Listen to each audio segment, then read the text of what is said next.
Update on your number one business radio, Broad Street Radio.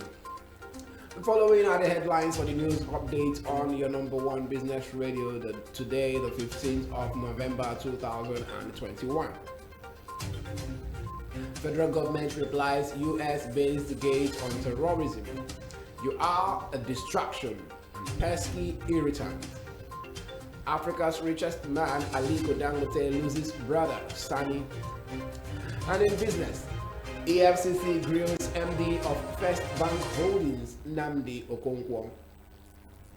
None of our 41 members insured Ikoyi collapsed building, NIA. And in foreign news, Gaddafi's son registers for Libya's presidential election. And in sports, no hiding place for Cape Verde's Blue Sharks, Eagles vow. Good morning. Welcome to the news update from your number one business radio, Broad Street Radio, in association with Automedics Auto Care Limited, Agile Estate Branch, and Dependable Securities Limited. I am Atosi James Chuku, and here are the news in full.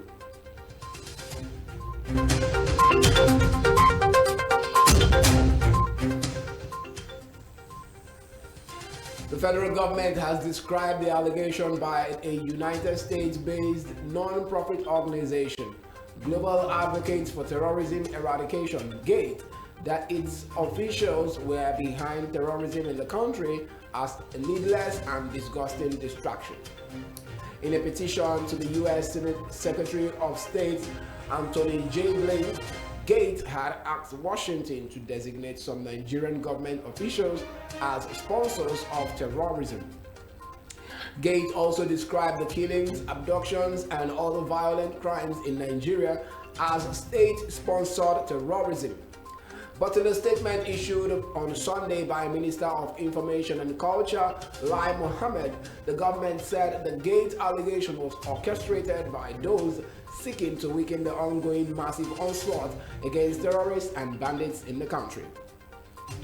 The minister also described GATE as a pesky irritant that should be ignored because it is confused and irresponsible. The vice president of the Dangote Group and brother to Aliko Dangote, Sani Dangote, is dead. Sani Dangote reportedly died after a protracted illness in the United States on Sunday. The Dangote Group, in a short statement on Sunday night, confirmed the death. But before his death, Sani had investments in manufacturing, agriculture, banking, and oil services. He also sat on the board of several other companies, including Nigerian Textile Mills PLC, Nutra Sweets Limited, Gum Arabic Limited, Dangote Textiles Mills Limited, Alsan Insurance Brokers, Dan Hydro Company Limited, Dansa Food Processing Company Limited, and Dangote Farms Limited. Borno State Governor Babagana Zulum has reacted to the recent attack in the state by the terrorists of the Islamic State of West Africa Province, ISWAP. The deadly sect on Saturday, November 13, laid ambush on men of the Nigerian Army in Askira town in Askira Uba local government area of the state. A brigadier general and commander of the Army 28th Task Force Brigade, Zarma Zikusu, alongside 3 other soldiers, were murdered during the attack. The gallant soldiers, including the commander, were reportedly heading to Askira for reinforcement when the terrorist group ambushed them. Commiserating with the family of the deceased and the entire armed forces, Babagana, in a statement issued by Issa Gusau, his spokesperson, said the troops paid supreme sacrifices serving the nation. The governor said the state is appreciative of the sacrifices of the fallen heroes. Babagana said while the government will continue to provide support for security men, there is a need to redouble efforts. He lamented the insecurity status of the nation, saying that some insurgents do not want peace to be established amongst residents. The All Progressives Congress APC yesterday released the timetable and schedule of activities for Ekiti and Osun states governorship elections scheduled to hold in 2022. An official notice signed by the National Secretary of the party, Extraordinary Convention Planning Committee CECPC, John Akmano Degede, revealed that the sale of nomination forms for Ekiti begins November 16 and that of Osun on November 18, 2021. The Independent National Electoral Commission (INEC) had earlier fixed June 18, 2022 for Ekiti State governorship election and July 16, 2022 for the same exercise in Osun. The proscribed indigenous people of Biafra, IPOB, has warned Southeast governors against refusing to act on the illegal arrest of youths across the region. The group, in a statement on Sunday by its spokesperson, Emma Powerful, stated that the governors will feel the wrath of the people if they do nothing about the continuous clampdown on youths by security agents. While urging the governors to release all Biafran youths in detention, the pro-Biafra group condemned the arrest of innocent youths and tagging them operatives of the Eastern Security Network (ESN).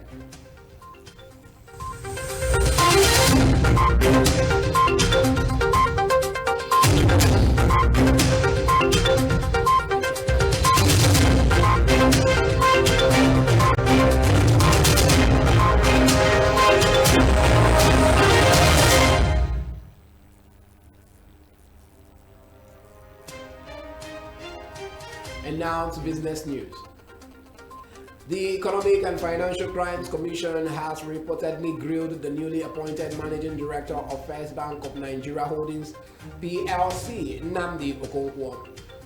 It was learned that Okonkwo's questioning is not unconnected with its alleged role in the transfer of $153 million linked with Nigeria's former petroleum minister Diezani Alison Madueke from the Nigerian National Petroleum Commission. Though there were reports that he was also detained by the anti-corruption agency, details are still sketchy as of the time of filing this report. 2 weeks after the collapse of the 21-story building on Gerrard Road in Ikoyi, Lagos State, the Nigerian Insurers Association and the Nigerian Council of Registered Insurance Brokers have said none of their members indicated that it provided insurance cover for the high-rise. According to the National Insurance Commission, the regulatory body for the industry, out of the 61 licensed insurance companies in the country, 44 operators comprising of 13 composite and 31 general underwriters can underwrite building insurance. The NIA currently had 41 out of the 44 underwriters as its members. Speaking with Punch correspondent, the Director General NIA, Mrs. Yetunde Ilori, said none of our members indicated that it insured the building. We even went ahead to contact the reinsurance company for if they have any information on it. They said they were not notified of anything of such. The president, NCRIB Rotimi Edu, who also spoke with Punch correspondent, said if the building was not covered by an insurance company, it would not have been placed by an insurance broker. The meeting between the federal government and the Nigerian Union of Railway Workers, which was organized to prevent the proposed industrial action by employees in the sector, ended in a deadlock. It was learned on Sunday. Sunday Punch reported that the NUR, an affiliate of the Nigerian Labour Congress, had threatened to embark on a 3-day nationwide morning strike from November 18 to November 20, 2021, to press home their demands for improved welfare. In a bid to avert the strike, the Minister of Transportation, Rotimi Amechi, held a meeting in Lagos on Saturday with the union, but it was gathered that the meeting ended in a deadlock. The meeting ended in a deadlock, and what we mean by that is that we went for a meeting with an expectation that the minister will give us a cheering news that the president has approved our agitation for increased salary structure and allowances.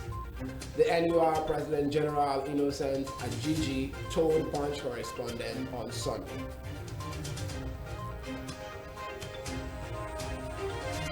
And in foreign news, Saif al-Islam Gaddafi, son of former Libyan ruler Muammar Gaddafi, submitted his application on Sunday to run in Libya's upcoming presidential election, according to local media. Al-Masad news website published on Facebook a video of Saif al-Islam in the office of the Elections Commission in the southwestern city of Sabah, where he presented his application. Libya's presidential and parliamentary elections are set to take place on December 24 under an UN-sponsored agreement reached by Libyan political rivals during meeting in Tunisia on November 15, 2020. The oil-rich country's Electoral Commission on November 8 opened registration for candidates in the polls despite ongoing tensions between the Parliament, the High Council of State, and the unity government regarding electoral powers and laws. Libyans hope that the upcoming election will contribute to ending an armed conflict that has plagued the oil-rich country for years.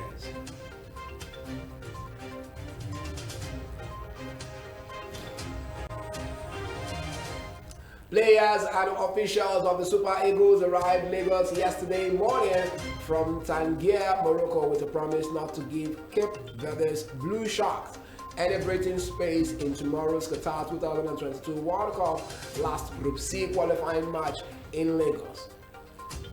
The Nigerian side got all 3 points at stake against the Lone Star of Liberia at the Grand Stade de Tangier, Morocco on Saturday, and will face Cape Verde's Blue Sharks tomorrow at the Teslim Balogun Stadium, Lagos.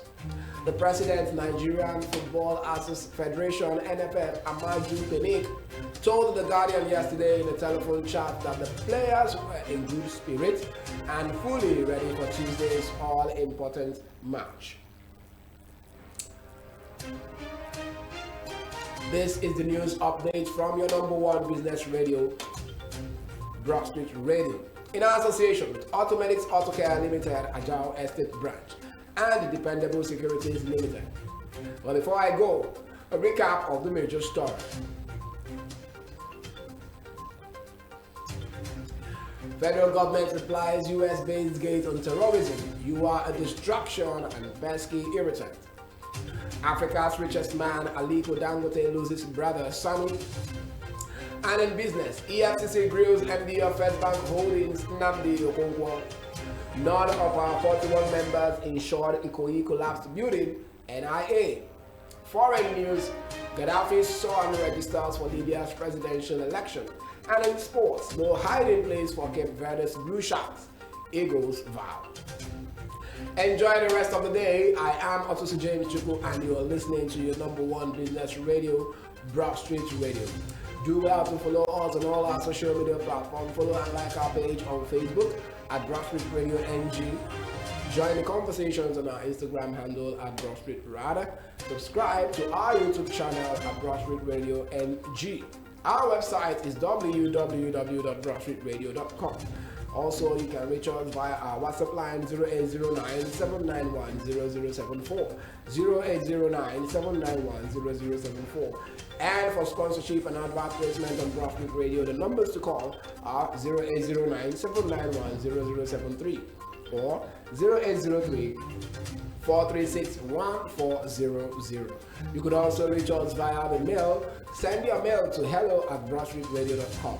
Or you visit our office at number 5860 Broad Street in Lagos Island.